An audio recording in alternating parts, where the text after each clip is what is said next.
भी बोलो, जितना जिस हद तक गिर जाओ, तुम्हें वहां नहीं रहने देंगे। जो अपने मुल्क की नहीं हो सकती, वो दूसरे के मुल्क। सीमा ने अब्बू से लड़ाई की, हैदर भाई को उसने भेज दिया, तो पीछे सीमा बीमार हो गई थी। उसको देखना चाहिए कि वो किस हद तक गिर रही है। तुम तो खुद मुसलमान हो, तुम दिखावा कर रही हो, नाटक कर रही हो। ये तुम्हें मजहब पे जाने के लिए तुम्हें कौन बोल रहा है? यही घटिया। मेरा अब्बू मेरी जान था, मेरे साथ था मेरा अब्बू। तो फिर उसके तब बाद उसकी मोहब्बत कहाँ थी? तब वो उसकी कहाँ थी शर्म हया? बहन है, बहन है। और जो रीमा फिल्मा कह रहे, सबको पता है कि काबा में पहले भगवान रहा करते थे। सिस्टर, हमारा भी आज दिल बहुत दुखा है इसकी सुबह की वीडियो देखे। इसको शर्म नहीं आती बेगैरत औरत को हमारे मक्का के बारे में इस तरह की गंदी बातें कर रही है। जिस मक्का में ये जाने वाली थी, जिसके लिए इसने पासपोर्ट अपने बनवाए थे, अभी उस मक्का के बारे में बहुत गलत बातें कर रही है। इसको ये इस तरह से बातें नहीं करना चाहिए। देखिए, हम किसी के धर्म पे बात नहीं करते, धर्म पे बात नहीं करनी चाहिए, क्योंकि हम लोग नहीं चाहते। हिंदू अपनी जगह है, मुसलमान अपनी जगह है। हम लोग उनको बुरा ये लोग तो मजहब पे बात कर रहे हैं। अभी आपके सवालों का जवाब इनके पास नहीं है, इसीलिए ये और कोई बात नहीं कर रहे, फिर नया तमाशा खड़ा कर रहे हैं। नहीं, उसकी तरह तो हुई। अगर होती तो तो कुछ पता होता। अल्लाह तो देख रहा है। अगर वो कहेगी तुम अपने सर पे कुरान रख के बोलूंगी कि तुम्हारी तलाक तो नहीं हुई थी। अगर तुम इतनी सच्ची हो तो अपने बच्चों के सर पे कसम खाओ। उसके पास और वो क्या कर सकती है? वो झूठी तो बोल सकती है, क्योंकि वो झूठी है। उसने कोई कभी सच नहीं बोला। इतनी अगर तुम सच्ची थी तो मैं तो तुम्हारे घर आई थी ना, जब तुम गई थी कुछ दिन पहले। वो उससे पूछ लो कि मुझे हैदर मारता था ना। तो इत्तेफाक से कल मेरी तबीयत ठीक नहीं थी, तो मैं हॉस्पिटल गई थी। तो वो मुझे हॉस्पिटल में मिली, तो वो मुझे बोल रही थी, पूछ रही थी कि सीमा ने ऐसा क्यों किया। मैंने कहा मुझे क्या पता, आप लोगों के साथ में रहती थी, आप लोगों को पता होगा उसने ऐसा क्यों किया। मैंने उनसे पूछा कि वो तो बोल रही, सीमा बोल रही थी आंटी शम्मा है कि हैदर मुझे मारता था। उसने कहा कहाँ मारता था, बल्कि ये हैदर को तो ये मारती थी। उन्होंने इतना तो कुछ बोल दिया। वो बोली हैदर को ये मारती थी। सीमा ऐसा झूठ क्यों बोली अपने बच्चों की? ये वापस आजा, उसको बोलो। उसको बोला मैं भी बोल रही हूँ, वो हमारी है। तो सीमा की माली मकान थी पहले वाली। अभी इसके पास जवाब नहीं है, आपकी बातों का इसके पास जवाब नहीं है, इसलिए अभी आज सुबह सुबह उठ के इसने ये वीडियो बना। इतनी अगर आप हमारे सच्ची हो तो इस्लाम आप मेरे सामने तो आओ ना। मैं आपको फोन पे क्या कर लूंगी? मार तो नहीं सकती ना मैं आपको फोन पे। बस पूछूंगी ना कि आप ऐसा क्यों बोल रहे हो, झूठ क्यों बोल रहे हो। अपने बच्चों का सोच लो, हमारा नहीं सोचो। अपने बच्चों का सोच लो। वही मैं बोल रही हूँ, अगर मेरी एक बेटी है ना तो मुझे दुख होता है। हम तो किसी के मजहब पे नहीं जाते, तो आप क्यों जाती हो हमारे मजहब पे बार बार? आपको शर्म आती? तुम तो मुसलमान, उसके घर पे 3 कुरान पाक रखे हैं, 3 कुरान पाक। इसने आना पाकिस्तान में है, ये अपनी जुबान को थोड़ा कंट्रोल करे। किस तरह से झूठी झूठी बातें कर रही है। वो तुम्हें आना पाकिस्तान है, वो कुछ बोलो बाद में तुम्हें बर्दाश्त हो सके। तुम ऐसा क्यों बोल रही हो? जब तुम्हारा फ्यूचर पाकिस्तान में, तुम्हारे बच्चे पाकिस्तान में, तुम कैसी बदनसीब औरत हो। बोलती है कि पाकिस्तान में जुल्म होते। कहाँ जुल्म होते? हम भी तो पाकिस्तान में रहते हैं। इतना प्यारा मुल्क है हमारा पाकिस्तान।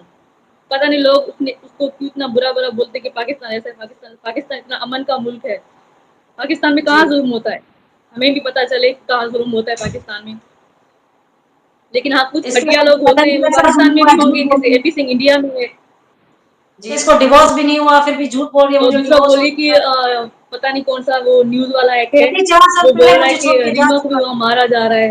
रीमा को वहां मारा जा रहा है, इसलिए रीमा आ रही है। भाई मुझे कौन हाँ मारेगा? सिस्टर, चैनल वाले ने आपके बारे में इस तो तरह मैं से इतनी बात कमजोर की। थोड़ी ना हो कि कोई भी बढ़िया इंसान। मारेगा।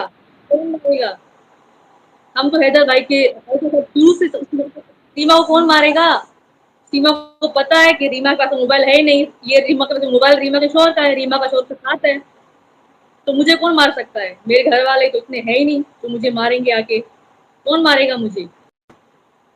सही बात। मार तो तुम्हें पड़ रही है। तुम मार पड़ी, अपना मुंह सूजा हुआ तुम्हारा, तुम्हारे हाथ सूजे हुए हैं। अपने बच्चों की हालत देख लो। वो कहते हैं ये मेरे पिक्चरें है नहीं, एडिटिंग करके बनाई। जी, वो कहते हैं ये मेरी पिक्चरें वीडियोस नहीं है, एडिटिंग करके पाकिस्तानियों ने बनाई है। हाँ तो अच्छा, फिर हमारी वीडियो बना लो ना इस तरह से। इस तरह से आप अपना वोट ऊपर कर रहे हो। ये कैसे बनेगी? पाकिस्तान कैसे बनाएंगे बेचारे? झूठ सारे बोलती है इल्जाम, सिस्टर, मतलब जवाब सारे नहीं इल्जाम जवाब नहीं पाकिस्तानियों पे लगा देते हैं। जी। हाँ, कुछ भी हो जाए तो सारा सारा इल्जाम पाकिस्तानियों पे। भाई पाकिस्तानी इतने ड्रामेबाज नहीं है, चालबाज नहीं है पाकिस्तान। जिस तरह हाँ, जो तुम वहां बात चालबाजी सीख गई हो। गद्दार करती रही है। जी जी, गद्दार पाकिस्तानियों के बच्चे ले गई, पाकिस्तान का पैसा ले गई, फिर भी पाकिस्तान के बारे में गलत अल्फाज बोलती है। इसको पता भी है कि मैंने वापस पाकिस्तान जाना है, इसको उठा के फेंकेंगे। ये हाँ ये बोलती शायद मुझे ऐसे बोलने से मुझे वहाँ रहने देंगे। भाई तुम कुछ भी बोलो, जितना जिस हद तक गिर जाओ तुम्हें वहाँ नहीं रहने देंगे। जो जी, अपने मुल्क की नहीं हो सिर्फ सकती इसका वो इस्तेमाल कर दूसरे रहे की हैं मुल्क की सिस्टर। क्या होगी। तुम इतने साल रही हो, बोलती मेरी 27 साल उम्र है, तुम 27 साल पाकिस्तान को बोल रही हो उल्टा सीधा। तो तुम ये 10 महीनों में तुम भारत की बन जाओगी। क्या भारत के लोग इतने बेवकूफ हैं? क्या उनको ये बात समझ में नहीं आ रही कि वो झूठ बोल रही हमारे है? अभी वो को क्यों पता बोल है रही है? ये किस तरह से नाटक करे, जो पाकिस्तान की नहीं हुई हिंदुस्तान की कैसे होगी? जो अपने सारे शौहर सारे हिंदू हिंदुस्तानियों को हिंदुस्तान के पता है सारे कि ये बच्चे नाटक करते हैं। हैं। बस कुछ होते हैं घटिया लोग जो उसकी सपोर्टर हैं। तो उनको मैं कहूँगी भाई, कल को अगर आपकी बीवी आपके 4 बच्चे लेके भाग जाए तो क्या आप अपनी उस बीवी को सपोर्ट करोगे? बोलोगे कि हाँ हाँ मेरी बीवी तो बहुत अच्छी है, मेरी बीवी चली गई।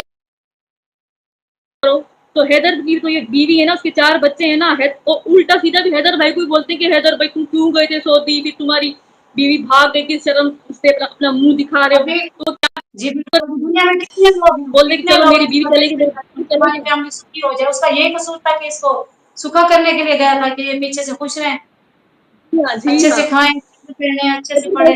आप ये यकीन करेंगे कसूर था हैदर भाई उसका। को मेरे अब्बू मना करते थे कि आप नहीं जाओ, लेकिन सीमा ने इनकार नहीं, मेरे अब्बू को कहा सीमा ने कि आपने तो मेरी शादी कर ली है ना, मेरी शादी हो गई है, अब आपका क्या जाए। अब मेरा शौहर है, मेरी मर्जी है, मैं कुछ भी उनको बोलूँ, मैं कुछ भी करूँ, हमारा अपना फ्यूचर, हम अपने बच्चों का फ्यूचर कैसे बनाएंगे, या सारी जिंदगी आपकी तरह ये रिश्ता चलाएगा या सिलाई करेगा। ये सीमा के अल्फाज थे। भेजा था। हाँ, तब सीमा ने मेरे अब्बू से लड़ाई करी थी। लड़ाई करके फिर मेरा अब्बू अल्लाह कहती रहता था है कि अभी कहती है मेरी मुन्नी पेट, वो लास्ट वाली बच्ची, पता नहीं नाम शायद मैं भूल रही हूँ, कहती है लास्ट वाली मेरी बच्ची पेट में थी, मुझे छोड़ के जा चुका था, मुंह जबानी से तलाक दी थी, नहीं, वहां पे तो भी उनके पति पेट में बदले। थी ना, उसके एमएक्स पेट में बदले। थी। हाँ, हमारी जी, जी। हुकूमत के बारे तो में उसके कहती पेट है में वहां थी। पे गंदम है, निकाहनामा कहती नहीं होता, गवाह भी उसके हो गए जिसके सामने से मुझे डिवोर्स दिया था, मुंह से तलाक बोला था। वैसे हमारी यारी हुकूमत मैं नहीं है, यही बोल रही हूँ कि उसके पेट ये में अकेली मुन्नी रहती थी। ठीक है, मुन्नी थी। तो मेरे अब्बू ने हैदर भाई को, आप हैदर भाई को बोला कि सीमा पेट से है, तो तुम इसको कैसे छोड़ के जा रहे हो। तो सीमा ने हमारे अब्बू से लड़ाई की, हैदर भाई को उसने भेज दिया। तो पीछे सीमा बीमार हो गई थी। तो फिर मेरे है। अब्बू अच्छा, ने उसको अपने साथ, हाँ, फिर मेरे अब्बू ने उसको अपने साथ रखा। तो मेरी तो शादी हो चुकी थी, फिर मेरा अब्बू अकेला रहता था। तो मेरी छोटी बहन है, फिर वो गाँव में रहती थी, क्योंकि वो अकेली नहीं रह सकती थी। तो इसलिए वो मेरा भाई भी काम करने के लिए चला जाता था, बाकी मेरा अब्बू होता था। तो मेरी छोटी बहन गाँव में रहती थी, फिर सीमा अब्बू साथ में ही रहते थे। सिस्टर वो इसलिए खुश तो होती इतनी है कि ना मेरी बहन सोशल मीडिया के आगे आती है, ना मेरा भाई आता है, ना कोई रिश्तेदार आते हैं, इसीलिए वो अपनी तरफ से झूठ बोलती रहती है, थकती नहीं है। इसीलिए हमने कहा आप उसकी सगी बहन है, आप हमसे ज्यादा उसको जानती है, आप आए उसको बेनकाब करें। अभी उसमें इतनी हिम्मत नहीं है कि वो आपके साथ आके बात करे बैठ के, इसीलिए अभी वो मक्का पे चली गई है, मक्का के बारे में बात करिए वो बेशक। मक्का भी चली, तो मक्का भी, तो उसको देखना चाहिए कि वो किस हद तक गिर रही है। तुम तो खुद जी मुसलमान हो, तुम दिखावा कर रही हो, नाटक कर रही हो। ये तुम्हें मज़हब पे जाने के लिए तुम्हें कौन बोल रहा है? यही घटिया एपी सिंह ही बोल रहा होगा ना कि जी आप ये ऐसा बोलोगे तो आप तो भारत की वो